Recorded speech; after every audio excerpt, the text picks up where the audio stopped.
하나님 말씀 창세기 29장 14절로부터 20절 말씀입니다.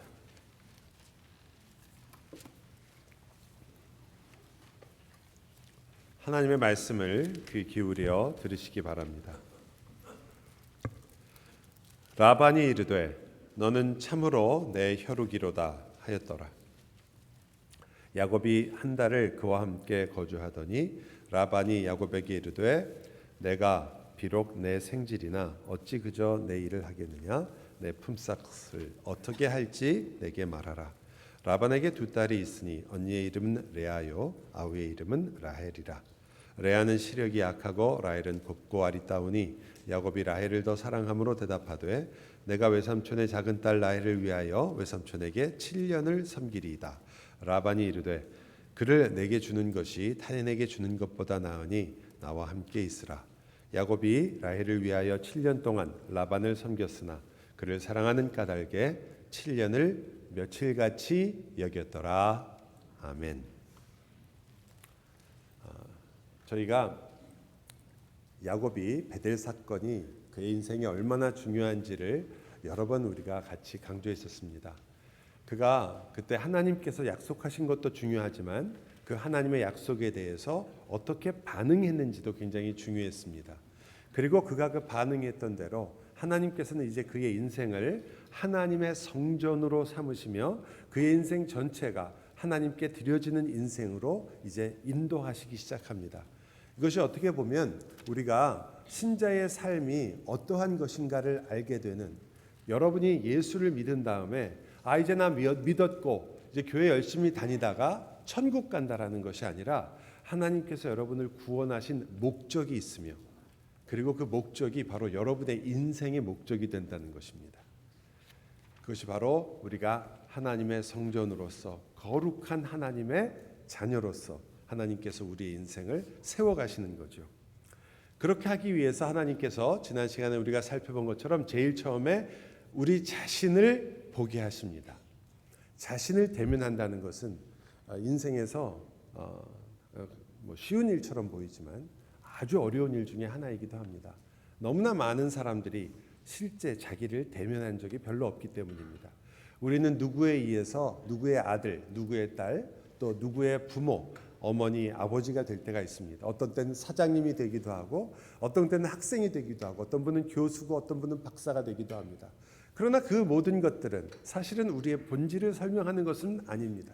여러분이 태어나 어릴 때 여러분을 그 누가 박사라고 불렀으며 그 누가 사장이라고 불렀겠습니까? 그것은 여러분의 이름이 사실은 아닌 거죠.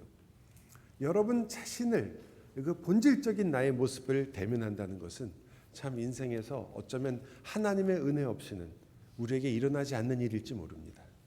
우리는 항상 우리의 껍데기를 보며 살아가다가 어느 날 주님 앞에서, 그 거룩하신 주님 앞에서, 또 하나님의 사랑 앞에서, 예수 그리스도의 십자가 앞에서, 혹은 나의 인생의 가장 절망과 내 자신이 누구이며 어떤 것도 할 수 없는 자라는 것을 깨닫는 바로 그 자리에서 주님을 만나며 나 자신이 깨어진 모습을 드디어 보게 됩니다. 여러분, 야곱에게도 바로 그것을 하나님께서 훈련하셨고, 그래서 그는 속이는 자였는데, 그리고 그것으로 승승장구하던 사람이었는데 속는 자로 자기를 보게 합니다. 하나님의 보복이 아니었다고 말씀드렸습니다. 자기가 찌르고 있던 칼이 사실은 자기 자신을 찌르는 칼이요, 그것이 자기의 모습이라는 것, 자기의 본 모습이 무엇인가를 보게 했던 것입니다. 야곱의 그러한 하나님께서 성전으로 세워가는 일은 거기서 그치지 않고 계속해서 더욱 앞으로 나아가기 시작합니다. 여러분, 야곱이 처음 라반을 만날 때 기억하세요? 라반에게 자기의 모든 것을 이야기했다라고 성경이 기록합니다. 왜 야곱이 여기 이렇게 왔고 그가 아무것도 가지지 않은 채로 여기까지 왔는지를 야곱은 설명할 수밖에 없었겠죠. 왜냐하면 그가 아버지의 말도 전하지 않았겠어요? 그 아버지였던 이삭이 그에게 분명하게 말하기를 내 외삼촌 라반의 딸 중에서 아내를 맞이하라고 그렇게 얘기를 했거든요. 그 이야기도 했겠죠. 그런데 굉장히 이상한 거예요. 신부를 얻으려 했으면 그 당시 근동 지방에서, 이스라엘은 물론이고 근동 지방에서 그리고 그 전에 이미 진짜 옛날이죠. 아직 이스라엘이라는 나라가 생기기도 전이니까 그 지방에서는 아내를 얻기 위해서라면 당연히 신랑 되는 자가 무언가를 준비해서 가야 됐습니다. 물론 아내에게도 지참금이 필요했지만 그러나 남자도 역시 그 아내를 얻기 위해서는 무언가를 가져가는 것이 당연한 일이었습니다. 그런데 아무것도 없었죠. 여러분 리브가를 데려올 때 아브라함이 얼마나 바리바리 싸서 보냈어요. 여러분 라반이 어떤 사람인지를 우리가 바로 그때 알게 됩니다. 그때 라반이 막 달려 나오잖아요. 그리고는 이삭도 아니고 그냥 그 집안의 종이었던 엘리에셀에게 이렇게 이야기합니다. 여호와께 복을 받은 자여 들어오소서 어찌 밖에 서 있습니까? 정말 대단한 말이죠. 여호와께 복을 받은 사람이라고 오라고 합니다. 그 이유가 위에 써 있죠. 제가 그대로 읽어드릴게요. 그의 누이의 코골이와 그 손의 손목고리를 보고 또 그의 누이 리브가가 그 사람이 자기에게 이같이 말하더라 함을 듣고 그에게 달려간 겁니다. 뭘 봤다고요? 손목고리와 코골이 이런 선물을 보고 재물을 보고 달려간 거죠. 라반이 어떤 사람인지가 사실은 잘 드러나는 모습이에요. 이번에도 야곱이 왔다는 얘기를 라헬로부터 듣고 달려나갑니다. 당연히 기대하지 않았겠어요? 드디어 또 신랑감이 왔구나 생각하고 과연 무엇을 가져왔을까? 그런데 봤더니 아무것도 없어요. 굉장히 실망해서 돌아갈 것 같은데 라반이 얼마나 무서운 사람인지가 그 다음에 나타납니다. 오늘 여러분이 읽은 본문엔 이렇게 나와 있죠. 너는 참으로 내 혈육이로다 이렇게 번역이 되어 있습니다. 혈육이라는 말이 뭐예요? 내 뼈요 내 살이다 이 말이에요. 어디서 많이 듣던 얘기 아니에요? 예, 아담이 하와에게 했던 얘기예요. 얼마나 친밀하고 내 몸과 같은 자다. 그러니까 이것은 말로 친다면 굉장한 칭찬이 아니라 굉장히 긴밀함을 얼마나 내가 너를 가까이 생각하느냐를 보여주는 거잖아요.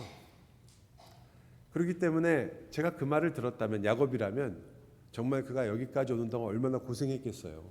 광야를 지나서 왔는데 와서 드디어 외삼촌이 나를 이렇게 반겨주는구나 하고 좋아했을 것 같은데 한 달쯤 지났습니다. 그리고 라반이 야곱에게 하는 말은 우리가 생각하는 말과는 좀 달랐죠.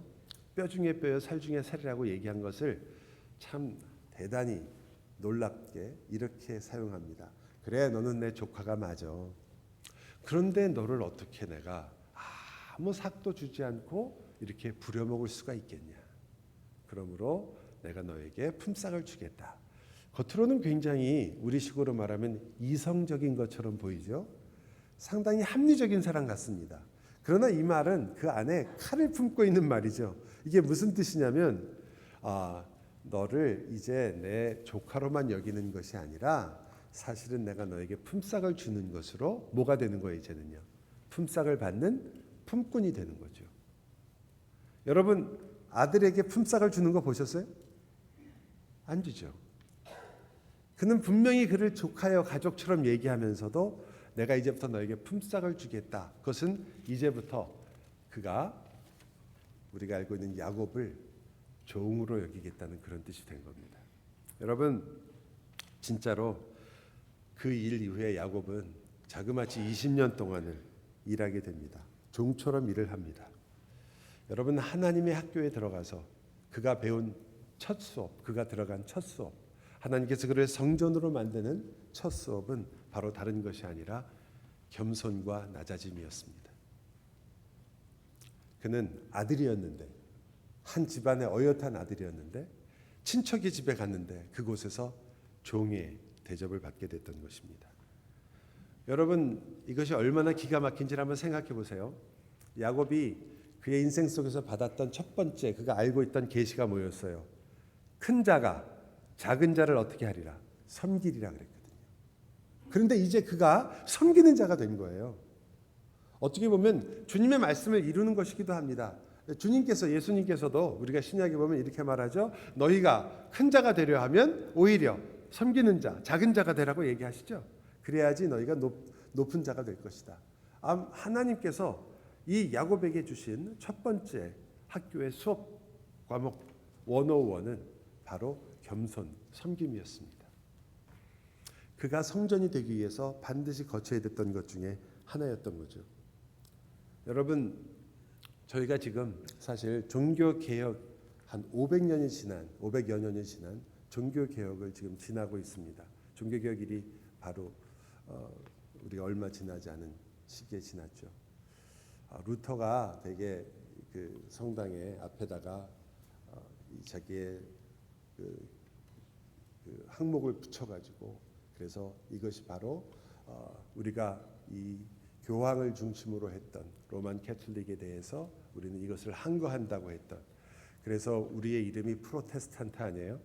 우리는 저항하는 자다, 항거하는 것이다. 하나님의 말씀과 다른 것에 우리는 같이 그것을 동의할 수 없다라는 것을 발표한 그 날을 우리가 대개 종교개혁일로 많이 삼지만, 이미 종교개혁은 그 전부터 계속 있어왔던 것입니다.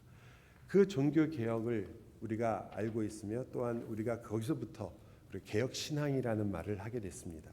이 개혁신앙에 많은 정수들이 있습니다. 하나님의 주권, 하나님께서 어떻게 우리를 인도하시는가, 오직 은혜, 오직 믿음, 이 모든 것은 우리가 개혁자들의 신앙을 우리가 가지고 있다는 그런 놀라운 우리에게 보여주었던 신앙의 보고들입니다. 그러나 그 중에 또한 우리가 잊어버리고 있는 것 중에 하나가 있는데, 그것은 바로 이 그리스도와 같이 낮아짐이라는 것입니다. 그것은 겸손이라는 개혁신앙이 가지고 있는 굉장히 중요한 부분임에도 불구하고, 우리가 대개 개혁신앙이나 혹은 올바른 신앙을 추구하는 많은 분들에게 가장 어쩌면 잊혀져 있는 그러한 내용이기도 합니다. 저를 포함해서 모든 우리 교회 성도들이 아마도 올바른 신앙과 그리고 하나님께서 기뻐하는 신앙을 갖기를 원하실 것입니다. 우리가 올바른 신앙을 갖기에 가장 많은 걸림돌은, 물론 우리가 그 하나님을 갈망하며 말씀을 사랑하는 모습이 점점 줄어들 때 아마 가장 위험한 위험 신호겠죠. 하나님을 더욱 갈망하지 않으며 하나님의 말씀을 더 사랑하지 않는 모습이 우리 가운데 나타날 때 우리는 우리 스스로 빨간불이 켜졌다는 것을 알게 됩니다. 그러나 그것과 함께 우리가 심지어 하나님의 말씀에 대해서 또 우리 신앙에 대해서 올바른 길을 하려고 노력할 때도 우리는 자주 이 유혹과 그리고 이 함정에 빠집니다. 그것은 우리가 쉽게 교만할 수 있기 때문입니다. 사탄의 전략은 단순히 막는 것만이 아니라 오히려 부추기는 것에도 있습니다. 여러분에게 성경을 읽게 하고 여러분에게 수많은 좋은 신학과 신앙서적을 읽게 하며 여러분을 기도하게 합니다. 그러나 단지 여러분으로 하여금 교만하게 합니다. 그렇다면 여러분은 여러분이 가지고 있는 모든 것을 가지고 사실상 여러분의 신앙을 오히려 더 어둡고 무서운 자리로 가게 할 수도 있기 때문입니다. 사탄의 전략이 항상 틀린 것만을 여러분에게 주어서 그것으로 유혹하는 것이 아니라 오히려 수많은 좋은 것들을 여러분에게 주는 것처럼 해서 그것으로 우리를 유혹할 수도 있기 때문입니다. 그래서 우리는 우리 신앙의 가장 선배 중에 하나인 바울로부터 이 사실을 너무나 강렬하게 배우게 됩니다. 여러분, 바울이라면 가장 자랑할 수 있는 사람 아니었습니까? 성경에 많은 사람들이 자기 일 자랑하지만 대놓고 자랑한 사람은 바울이죠. 그가 얘기하잖아요. 나를 용서하라 형제들이여, 내가 그리스도 안에서 내가 자랑하겠다. 그리고는 뭐라고 얘기해요? 히브리인 중에 히브리인이요, 바리새인 중에 바리새인이다. 여러분, 그는 율법으로 흠이 없는 자라고 이야기를 합니다. 대단한 말이잖아요. 율법을 그렇게 충실하게 지켰다는 말을 그가 하고 있습니다. 그런데 그가 복음을 듣고 하나님의 학교에 입학하고 그의 인생 속에서 하나님께서 그를 다루었을 때 성전으로서 그가 어떻게 변했는가를 성경은 분명하게 기록합니다. 그가 뭐라고 자기를 표현합니까? 모든 자들 중에서 지극히 작은 자보다 더 작은 나라고 표현합니다. 여러분, 다시 한번 강조합니다. 모든 이들 중에라고 얘기해요. 나보다 잘난 사람만 얘기하는 게 아닙니다. 나보다 잘난 사람보다는 내가 작은 자다 얘기하는 거 아닙니다.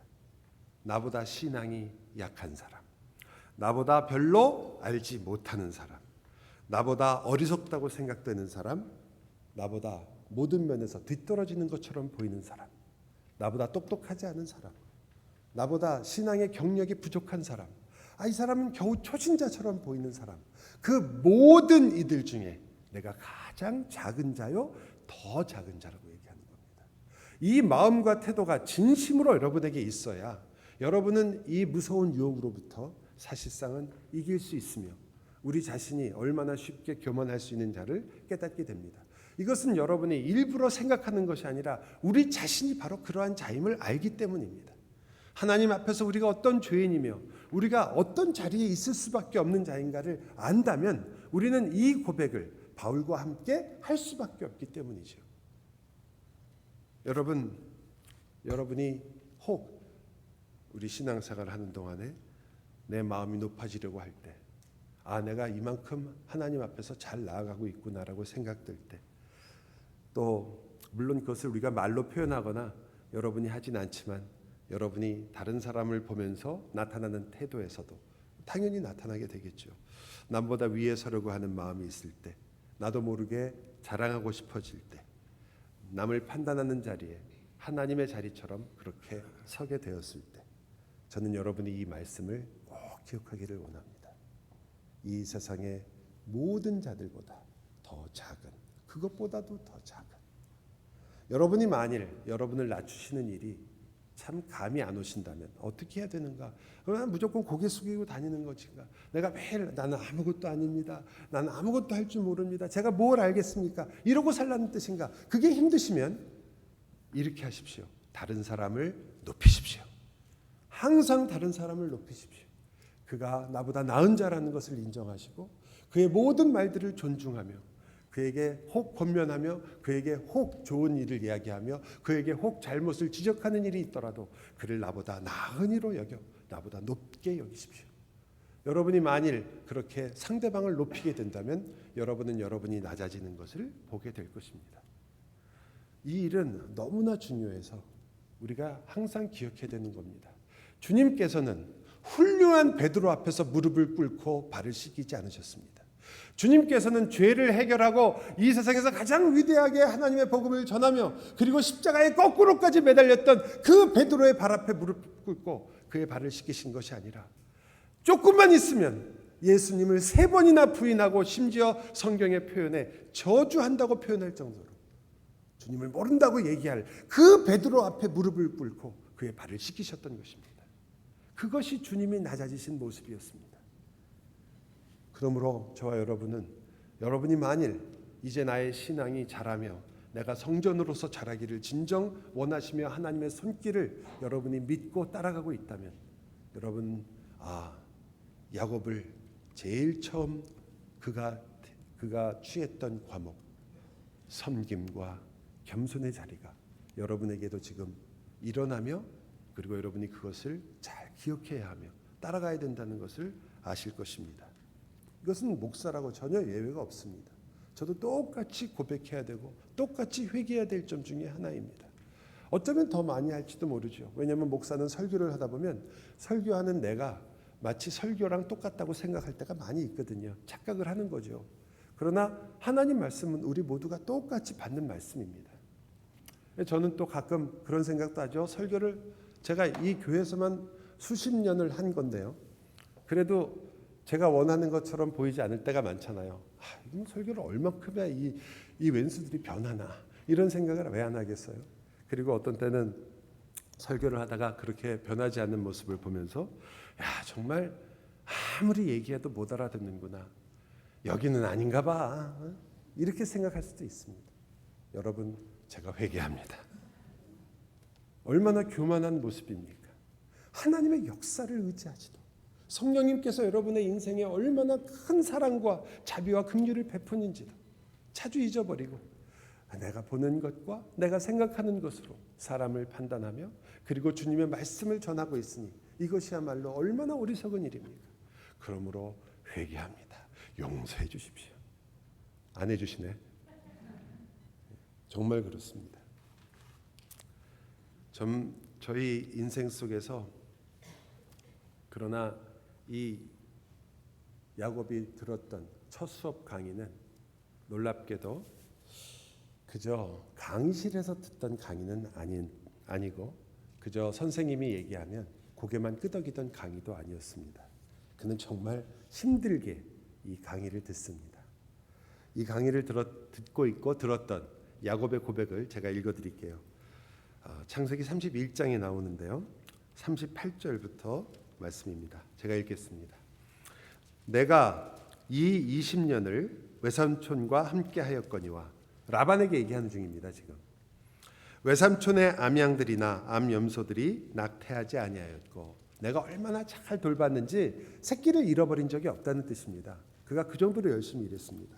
또 외삼촌의 양떼의 숫양을 내가 먹지 아니하였으며, 양 가져다가 먹은 적이 없으며, 물려 찢긴 것은 내가 외삼촌에게 가져가지 아니하고, 짐승이 와서 물어버리면 그것을 자기 것으로 변상했다는 뜻이에요. 그건 가져가지 않았다, 외삼촌에게. 낮에 도둑을 맞았든지 밤에 도둑을 맞았든지 외삼촌이 그것을 내 손에서 찾았으므로 내가 스스로 그것을 보충하였다. 도둑 맞으면 자기가 그걸 보충했다는 말입니다. 이렇게 야곱이 일했습니다. 하지만 마지막 말이 야곱이 얼마나 고생했는지, 그가 어떤 삶을 살았는지를 보여주는 말입니다. 40절이에요. 우리 같이 한번 읽어볼까요? 내가 이와 같이 낮에는 더위와 밤에는 추위를 무릅쓰고 눈 붙일 겨를도 없이 지냈나이다. 여러분, 우리나라 성경에 이게 우리나라 말의 묘미죠. 눈 붙일 겨를도 없이 지냈나이다. 영어 성경은 맛이 없습니다. 이게. 예? blow a sleep away, 아마 이렇게 표현했을 거예요. 잠 못 잤다 이 말이죠. 그런데 우리는 눈 붙일 겨를도 없이 지냈나이다. 이 야곱이 살았던 인생이에요. 이게요. 한두 해가 아니고 20년을. 그래서 야곱은 그것을 뭐라고 얘기하냐면 이것이야말로 바로 고난이라고 얘기한 겁니다. 야곱이 직접 말한 것이고 하나님께서 그 고난을 보셨다고 얘기합니다. 여러분 생각해 보세요. 야곱이 어떤 사람이었어요? 그는 집안에서 일하던 사람입니다. 야곱을 한번 상상해 보세요. 그의 손이 어땠을까요? 굳은 살 하나 없는 보들보들한 손이었겠죠. 아마 곱상한 얼굴에 하얀 피부를 가지지 않았을까요? 밖에 나가서 햇볕을 쬐은 적이 있나, 무슨 짐승을 잡으러 다닌 적이 있나, 양떼를 몰아본 적이 있나, 집에서 어머니와 함께 있었던 사람입니다. 그런데 그가 이제 밖으로 나아가서 양을 치게 된 겁니다. 그것도 보통 목자가 아니라 정말 남의 양을 치게 된 거죠. 그는 어머니 치마폭에 살던 그 인생이 아니라 이제는 손에 굳은 살이 박히고 옷은 매일 아마 더러웠을 거예요. 얼룩이 가득하고 일하느라고 바빠가지고 맹수와 싸워야 됐었고요. 아까 물려서 찢겨졌대잖아요. 도둑과 다투어야 됐고 도둑을 막아내야 했습니다. 그에게는 이제 더 이상 아마 곱상한 얼굴이나 하얀 피부는 찾을 수 없었을 것입니다. 그는 이제는 검게 그슬린 초원의 남자가 됐겠죠. 여러분도 그러시겠지만 저도 성경을 읽다가 가끔 눈을 감고 이 성경에서 묘사하는 것들을 상상할 때가 있습니다. 여러분 야곱의 이 모습을 상상해 보면 야곱이 막 그렇게 나가서 양떼를 무는 목자가 됐다는 건 집에 들어올 틈도 별로 없다는 거예요. 매일 다니면서 풀을 뜯겨야 되고 보호해야 되고 다 데리고 다니는 거예요. 그러다 어쩌다 집에 들어오고 했겠죠. 집 안에만 있던 사람이 그렇게 살면서 야곱이 누구를 제일 생각했을까? 저는 에서 같아요. 예? 난 집안에 있으면서 좀 맨날 밖에 나가서 시커멓게 저 털 많이 난 저 에서 항상 어쩌면 우습게 생각하고 그를 어쩌면 저런 사람이 무슨 장자야 이렇게 생각했을지도 모르겠는데 자기가 지금 에서와 같은 삶을 살고 있으니 이것 자체가 얼마나 큰 메시지가 되겠습니까? 매일 생각나는 거예요. 내가 누구인가? 나는 어떤 사람인가? 내가 어떻게 살던 사람인데 지금 이렇게 살고 있는 나는 도대체 누군가? 여러분 그것뿐인가요? 그가 했던 말 중에 지난주에도 말씀드렸지만 라반이요 10번이나 품삯을 다르게 했습니다. 이게 무슨 말이냐면 약속한 대로 10번이나 약속한 대로 주질 않았다는 뜻이에요. 약속한 대로 안 준 거예요. 처음에는 그럴 수 있죠. 혼자였으니까. 그러나 이제 아내도 둘이나 생기고 거기다가 아내와 딸려 들어왔던 여종들도 있고 아이들이 몇 명이에요. 12이나 낳게 됐어요. 그런데 계속 품삯을 이만큼 주겠다 올려준다고 했을 거 아니에요. 그죠? 그런데 그걸 10번이나 다르게 했다는 건 뭐예요? 10번이나 제대로 안 준 거예요. 이런 얘기를 하니까 젊은 친구들이 고개를 정말 크게 끄덕거리네요. 마음에 와닿는 모양이에요. 회사를 다니는데 회사에서 나 이번에 얼마 올려주겠다, 뭐 이런 과장으로 승진해주겠다. 다음에 왔더니 미안하다, 다음번을. 그런데 그걸 10번이나 계속하면 어때요? 그 회사에 누가 남아있겠어요? 그런데 야곱은 다른 곳에 갈 곳도 없었습니다. 이게 야곱의 모습이거든요. 여러분, 야곱이 그래서 이 모든 과정을 고난이라고 말합니다. 하나님이 내 고난과 내 손의 수고를 보셨다. 그래서 외삼촌을 밤에 하나님께서 꿈에 나타나 꾸짖으신 것이다. 그렇게 이야기를 하거든요, 야곱이. 그는 그 고난을 통해서, 그 삶을 통해서 섬김을 배운 겁니다. 낮아짐을 배운 겁니다. 그냥 얻어진 것이 아닙니다. 메시지를 한번 듣고, 설교 한번 듣고, 깨달았다, 그러므로 그게 여러분이 된다? 아닙니다. 전혀 그렇지 않습니다. 여러분은 이제 학교에 들어왔을 뿐이요, 이제부터 여러분은 대부분이 고난의 학교에 들어옵니다. 그리고 그 섬김을 배우게 되고 성전이 되어가는 것을 배우게 됩니다. 우리는 다 이 사실을 알고 있죠. 고난을 통해서 하나님이 나를 어떻게 성장시키셨는가를 많은 분들이 간증을 하고, 여러분도 그것을 배웠고 지금도 겪고 계실 거니까요. 만약 그렇게 내가 이 고난과 아픔을 당하지 않았더라면 지금의 내 신앙이 있을까라고 여러분이 다 생각하실 것입니다. 그래서 시편 기자도 말하잖아요. 고난이 성도들에게는 유익이라. 내가 그것 때문에 주님의 율법을 알게 되었다. 이렇게 얘기하거든요. 여러분이 잘 아는 시편 119편에 나오는 말씀입니다.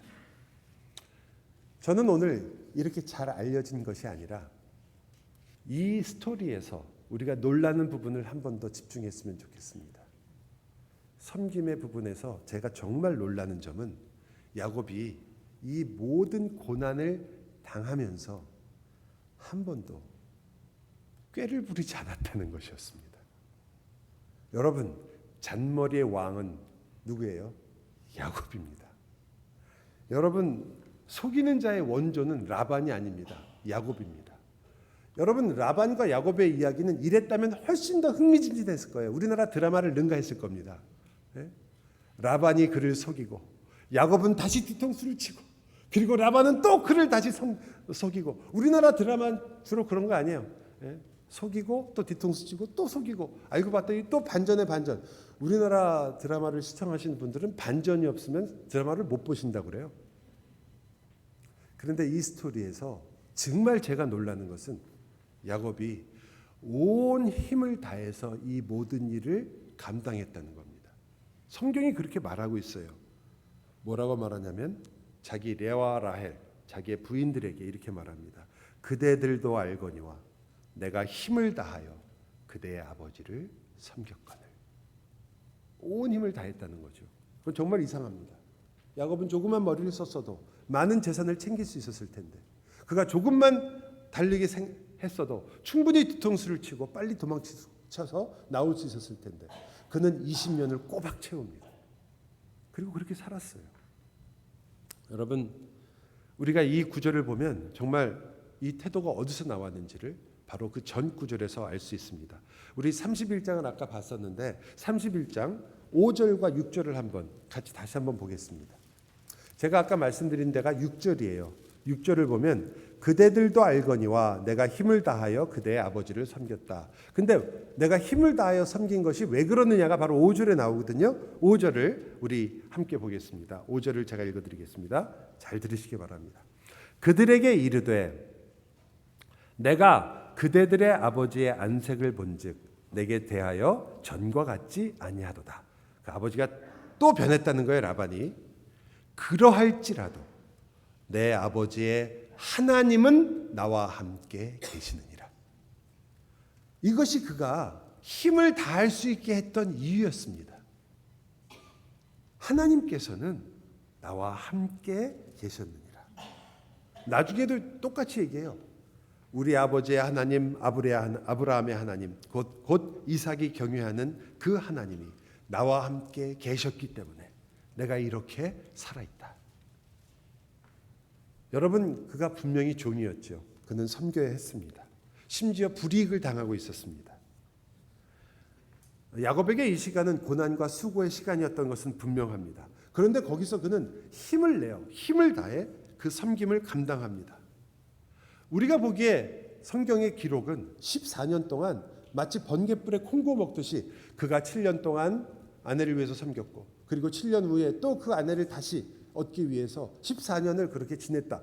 그걸로 끝나요. 그동안에 무슨 일이 있었는지 그 긴 기간을 성경은 거의 설명을 하지 않습니다.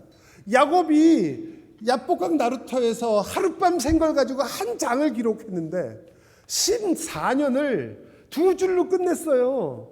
도대체 무슨 일인가요? 무슨 일이 생겼는지도 모릅니다. 그런데 그때 우리는 마치 하나님이 야곱에게 멀어져 있으며 야곱에게 중요한 일이 안 생긴 것처럼 보입니다. 성경은 그것이 아니라 야곱이 이렇게 말하게 된 거예요. 그 14년 동안 그가 겪었던 모든 일을 통하여 그는 이렇게 말합니다. 하나님이 나와 함께 계셨다. 그것이 그의 진수였던 거죠. 우리는 이렇게 생각합니다. 고난을 통하여 그가 드디어 그 오랜 기간을 통해서 섬김을 배웠군요. 이렇게 말하고 싶습니다. 그러나 그것은 여러분 자칫 잘못하면 우리 모두가 다 알고 있는 너무나 뻔한 스토리일 수 있습니다. 여러분 제가 어릴 때부터 제일 많이 듣던 말에 젊어 고생은 사서 한다는 말이 있었습니다. 그거 성경에 있는 말인가요? 혹시 그게 성경에 있는 말인 줄 알고 계시면 다시 알려드릴게요. 아닙니다. 그러나 여러분 우리가 그저 고난을 받으면 역시 사람이 달라져서 이렇게 남을 섬기는 사람이 되는구나 라고 말하는 것과 청년의 때 너 젊을 때 너 고생을 하면 나중에 그것이 다 너에게 약이 된다. 이 말과 뭐가 틀립니까? 성경이 과연 그것만을 얘기하는 것이겠습니까? 성경이 여러분이 고난과 어려움을 당하면 여러분이 성숙해지고 성장된다는 것을 얘기한다면 세상 사람들도 다 그것을 경험하고 있습니다. 꼭 우리가 하나님의 인도와 하나님의 능력이 없어도 세상에서도 고생을 하면 사람은 단단해지기 마련입니다. 성경은 그것을 훨씬 넘는 이야기를 하고 있는 것입니다. 야곱이 깨달은 것, 진정 그의 진수는 내가 섬기는 자가 되었다는 것, 내가 이제 옛날보다 더 그럴듯한 야곱이 되었다는 것이 아니라 나는 드디어 알게 되었습니다. 내가 이 고난을 통해서 이 고생을 하면서 내가 나 자신이 얼마나 괜찮은 사람이 되었는가가 아니라 하나님이 나와 함께하는 것, 그 하나님이 나의 하나님이라는 것, 그것을 알게 되었습니다. 그것이 그의 가장 큰 기쁨이요 그의 고백이었던 것입니다. 아브라함의 하나님, 이삭의 하나님이 나와 함께 하셨습니다. 야곱의 사다리, 야곱의 계단은 바로 그가 그렇게 고난을 받던 그 자리에 놓여졌던 것입니다. 거기까지 내려왔던 거죠. 여러분, 그가 솟고 있는 자리, 그리고 그가 눈물을 흘리며 고통을 받던 자리, 그가 자기의 품삯을 10번이나 속으면서 자기의 가족들과 함께 그 어려움을 호소하던 그 자리, 그리고 그러면서도 성실하게 일했는데 아무것도 자기에게 돌아오지 않았던 바로 그 자리, 그 자리에 하나님의 계단이 놓여 있었던 것입니다. 온갖 거짓과 가식과 오만과 절망이 넘치던 바로 그 자리에 하나님께서 자신의 사다리를 그의 앞에 놓아두었던 거죠. 성경은 그래서 야곱이 힘을 더했다고 합니다. 순종했다는 말이거든요. 왜 그런 줄 아세요? 그는 이곳에 나를 두신 그 하나님을 알게 되었고 바로 그 하나님께 순종하고 있었던 것입니다. 그는 라반의 종이 아니라 그는 지금 하나님의 종으로 살기 시작했기 때문입니다. 그는 라반에게 순종한 것이 아니라 그와 함께 하시며 고난 중에도 그 하늘로부터 사다리를, 그 계단을 나에게 뻗으사 나와 함께 동행하시는 그 하나님께 순종하고 있었습니다. 그분이 바로 그의 주님이시며 그분이 그의 하나님이었기 때문입니다. 그가 나의 주이시며 그가 나의 하나님이셨던 거죠. 그는 그래서 순종했습니다. 여기까지 나를 두신 이는 하나님이십니다. 그가 원하던 자리 아니었을 수 있습니다. 그것은 여러분과 얼마나 유사합니까? 우리가 원하던 그 자리 아닐 수 있습니다. 그런데 하나님께서는 그 자리까지 인도하고 계셨습니다. 여러분과 저는 이민자들입니다. 많은 이민자들은 이곳에 와서 지금 내가 하고 있는 일이나 내가 가지고 있는 커리어나 내가 살고 있는 방식을 거의 대부분은 그렇게 살려고 계획하고 오지 않으신 분들이 꽤 많습니다. 그렇다면 여러분은 그저 살다 보니까 내 생계를 위해서 어쩌다 보니까 내가 이렇게 살고 있다고 생각하십니까? 아니요. 여러분의 인생은 한치의 오차도 없이 하나님의 놀라운 손길 아래 있으며 가장 선한 길을 향해 가고 있습니다. 어쩌면 여러분은 이렇게 생각하실지 모르겠어요. 아니 그런데 왜 이런 어려운 일이? 여러분 만약 그것이 없다고 생각해 봅시다. 여러분이 그래서 여러분이 원하는 것처럼 대단한 부자가 됐다고 생각해 봅시다. 여러분이 어쩌면 여러분이 원하는 것처럼 굉장히 유명한 사람이 됐다고 생각해 봅시다. 여러분이 원하는 것처럼 꽤 괜찮은 인생을 살게 되었다고 생각해 봅시다. 과연 그렇다면 그것이 더 나은 인간이며 인생입니까? 하나님의 목적은 여러분이 이 땅에서 어떤 직장에서 그 대단한 일을 이룬 것, 그것이 다는 아닙니다. 생각해 보십시오. 여러분이 이 땅에서 사는 시간이 얼마인지, 여러분이 직장에서 아무리 훌륭한 일을, 아무리 대단한 일을, 아무리 많은 재물을 모았다고 할지라도 40년에서 50년이면 끝입니다. 100년을 사는 사람도 40년, 50년 이상 일하시는 분이 누가 있습니까? 40년 일한다 그러면 끔찍한 거죠. 다들 짧게 일하고 빨리 은퇴하고 싶은데. 사랑하는 여러분, 기억하십시오. 하나님은 여러분에게 예수 그리스도를 닮은 하나님의 형상을 이루려고 하십니다. 그리고 이 모든 것들을 그 선한 목적을 위해서 지금도 여러분이 있어야 할 곳에 주님께서 인도해 가시는 과정 중에 있습니다.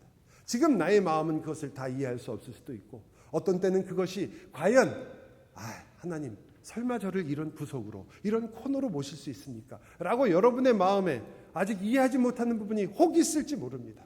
그러나 여러분은 야곱과 같이 똑같이 확신해야 합니다. 야곱은 얼마나 확신했던지 하나님이 나와 함께 하시는 까닭에 하나님께서 라반, 나의 외삼촌인 라반을 그렇게 꾸짖으신 것입니다 라고까지 얘기했습니다. 여러분도 마찬가지입니다. 그는 모든 것을 잃은 자처럼 보였고 모든 것을 속은 자처럼 보였고 그렇게 열심히 일했는데도 그에게는 복이 오지 않은 것처럼 보였는데 그 야곱은 이렇게 말하는 거예요. 하나님이 나와 함께 계셔서 내가 이렇게 내 인생을 살고 있습니다. 여러분 어떠십니까? 여러분의 앞길은 바로 한 발자국 앞도 어떻게 될지는 사실은 모릅니다. 여러분의 생각에는 이것보다는 훨씬 나은 인생이 있지 않겠나 생각할 수도 있습니다. 이것보다는 내가 조금 더 괜찮은 삶을 살 수도 있지 않겠느냐 생각할 수 있습니다. 여러분의 자유니까 막지 않겠습니다. 그러나 여러분이 그것 생각하느라고 이걸 놓칠까 봐 그것은 저는 안타깝습니다. 하나님이 여기까지 선한 일을 이루시기 위하여 여러분을 지금도 인도하고 계시고 여러분은 그 하나님과 함께 걷고 있습니다. 그러므로 우리는 바로 이 자리에서 고백하게 되는 거죠. 그래서 야곱이요, 라반에게 이야기할 때도 어떤 일에서 자기의 인생을 이야기할 때도 내가 얼만큼 잘 순종했느냐를 가지고 얘기 안 합니다. 내가 얼마나 성실하게 일했느냐를 갖고도 얘기하지 않습니다. 그의 순종은 참 놀라웠던 것이고 그가 자기의 그 품성을 어겨가면서까지 남을 속이지 않고 끝까지 충성하려고 했던 것도 대단한 일이었는데 그것을 앞세우지 않습니다. 그는 그것이 오히려 온전하지 않다고 생각했던 것입니다. 오히려 그는 하나님의 약속을 주장합니다. 하나님의 약속을 앞에 세웁니다. 야곱을 통해서 하나님이 약속하신 그 약속이 이루어져 하나님께서 나와 함께 하시며 그 약속이 이루어진다는 것이 그의 가장 중요한 내용이었습니다. 여러분, 우리는 이 야곱을 통해서 사실은 참 순종과 참 고난이 무엇을 보이려고 하는지를 알게 됩니다. 다름 아닌 한 사람을 가리키기 때문입니다. 히브리서 성경은 이렇게 우리에게 알려주죠. 그가 아들이시면서도 받으신 고난으로 순종함을 배워서 온전하게 되셨은즉 자기에게 순종하는 모든 자에게 영원한 구원의 근원이 되셨다. 누구입니까? 예수 그리스도입니다. 그야말로 완전한 고난을 통하여 온전한 순종을 이루셨고 그로 말미암아 우리 모두를 구원의 자리에 있게 하셨던 분인 것입니다. 우리 가운데 오사 우리를 위해 고난을 받으시고 우리를 위해 완전한 순종을 이루신 바로 예수 그리스도이신 거죠. 그래서 야곱은 자기의 힘과 능력이나 혹은 자기의 결단으로 순종했다고 하는 것이 아니라 사실은 이렇게 고백하는 겁니다. 하나님이 나와 함께 하셨다. 이 말은 주님, 내가 주님 앞에 열심으로 사는 이 인생은 믿음으로 사는 것입니다.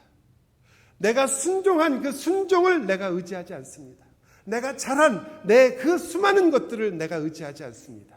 나는 오히려 나와 함께 하시는 하나님, 나와 함께 하시는 그 예수 그리스도, 나를 위하여 모든 것을 주신 그 주님을 의지합니다. 나는 믿음으로 삽니다. 그게 믿음이거든요. 왜냐하면 그때야 비로소 하나님을 기쁘시게 하기 때문입니다. 믿음이 없이는 하나님을 기쁘시게 못하는. 여러분, 야곱의 순종은 그래서 그의 믿음과 함께 예수 그리스도의 순종 때문에 완전해지는 것입니다. 하나님이 받으시기에 기뻐하시게 되는 거죠. 야곱의 고난은 그리스도의 고난 때문에 온전한 고난이 되는 것입니다. 하나님이 기뻐하시는 삶이 되는 거죠. 야곱만 그렇습니까? 저와 여러분도 마찬가지입니다. 저와 여러분이야말로 실제로 바로 이 일에 증인이요 우리가 함께 사는 사람들입니다. 야곱이 그랬듯이 우리의 삶도 우리가 살아간 내 인생이 나를 완전하게 하는 것이 아니라 그리스도께 사신 그리스도의 삶이 나를 완전하게 합니다. 그래서 하나님께 기쁨이 됩니다.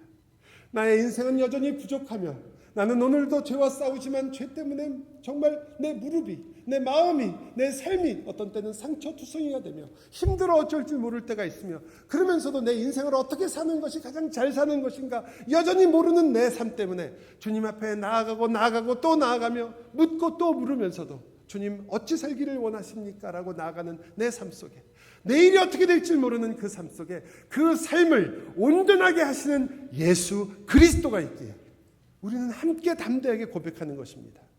내 안에 사는 것은 그리스도이므로 나는 이제 그리스도 안에서 하나님이 기뻐하는 삶을 살고 있으며 주님의 선한 길 위에 있으며 주님께서 내 삶을 이루어 주실 것입니다. 여러분, 일부 예배 때 여기에 한 가지를 더 붙였었거든요. 여러분에게는 그저 한마디로 더 붙여드릴게요. 이 모든 일을 무엇 때문에 하셨는가? 야곱이 왜 했는지 혹시 아세요? 우리는 처음에 야곱이 자기를 본 것을 배웠습니다. 이제 야곱이 섬김을 고난을 통해 배우는 고난의 종으로서 배우는 것을 보았습니다. 이게 왜 그렇게 살았는지 혹시 아세요? 이 엄청난 일을 단 한 문장 때문에 그렇게 했습니다. 야곱이 라헬을 사랑하였더라. 여러분, 왜 그리스도께서 여러분을 위하여 7년을 며칠처럼 산 야곱처럼 이 2000년을 하루처럼 여러분을 위해 기도하시고 여러분을 위해 탄식하시고 여러분의 인생의 순간순간마다 함께 해주시고 내가 죽음과 다툴 때 내가 고난과 다툴 때 내가 인생의 절망과 함께 싸우고 있을 때 주님이 단 한 번도 여러분을 떠나지 않고 함께 하셨는지 아십니까? 사랑하니까. 사랑하니까. 죽도록 사랑하니까. 여러분, 우리가 잘 아는 아가서에 이렇게 표현되어 있습니다. 이게 야곱과 너무 비슷해서 제가 가져왔습니다. 야곱이 한눈에 반했거든요, 라헬에게. 그런데 이 아가서를 통해서 예수님께서도 우리를 어떻게 생각하신지를 보여주십니다. 나의 누이, 나의 신부야. 내가 나의 마음을 빼앗았구나. 나의 눈으로 한 번 보는 것과 너의 목에 구슬 한 꿰매로 내 마음을 빼앗았구나. 술람미 여인이 한번 이렇게 솔로몬을 살짝 본 걸로 솔로몬은 마음을 뺏겠다는 것입니다. 여러분, 그 주님을 보십시오. 주님은 여러분에게 마음을 뺏기신 분입니다. 여러분이 여러분을 사랑하는 까닭에 자기의 모든 것을 주신 분입니다. 그 사랑은 죽음보다 강하고 그 사랑은 우주보다 크며 그 사랑은 여러분이 이 땅에서 지었던 모든 죄악과 끊임없이 하나님을 거절하며 거부하는 여러분의 그 어떤 삶보다도 더 크고 위대합니다. 이제 그 주님을 보십시오. 그 주님에게 여러분의 눈길을 주십시오. 그 주님의 마음이 빼앗긴 여러분의 눈으로 그 주님을 다시 바라보십시오. 기도합시다.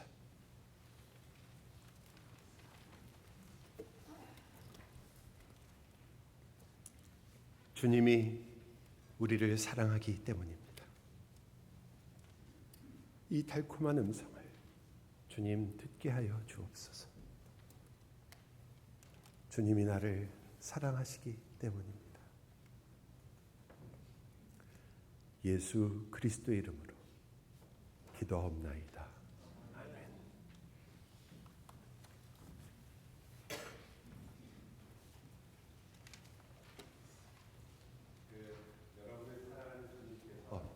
여러분 얼마나 사랑하시는지 그것을 보여주는 식탁입니다.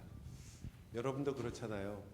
여러분이 좋아하는 사람, 여러분이 함께 있고 싶은 사람, 그러면 같이 밥 먹자 그러지 않으세요? 예수님이 여러분에게 같이 식사를 하자 부르신 겁니다. 이것은 종교적인 우리가 알고 있는 것처럼 우리가 성찬 예식이라고 말하니까 여러분이 아마 이것은 우리가 이렇게 하고 뭐 조그만 잔에다가 이게